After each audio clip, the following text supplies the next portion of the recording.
Jubilee Hills assembly నియోజకవర్గ ఉప ఎన్నికకు కాంగ్రెస్ పార్టీ తమ అభ్యర్థిగా నవీన్ యాదవ్ పేరును ఖరారు చేసింది. దీనికి సంబంధించిన ఏఐసీసీ అధికారిక ప్రకటనను విడుదల చేసింది. జూబ్లీహిల్స్ ఉప ఎన్నిక టికెట్ కోసం అధికార పార్టీ నుంచి పలువురు ఆశావాహులు పోటీ పడ్డారు.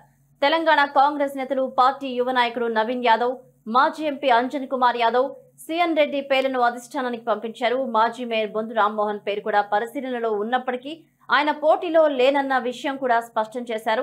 ఈ నేపథ్యంలో అధిష్టానం వారి పేర్లను పరిశీలించి నవీన్ యాదవ్ పేరును ఖరారు చేసింది. జూబ్లీహిల్స్ అసెంబ్లీ స్థానానికి ఉప ఎన్నిక షెడ్యూల్ను ఎన్నికల సంఘం నిన్న విడుదల చేసింది. నవంబర్ 11వ తేదీ పోలింగ్ జరగనుండగా 14న ఓట్ల లెక్కింపు ఉంటుంది. సిట్టింగ్ ఎమ్మెల్యే మాగంటి గోపీనాథ్ మరణించడంతో జూబ్లీహిల్స్ ఉప ఎన్నిక అనివార్యమైంది.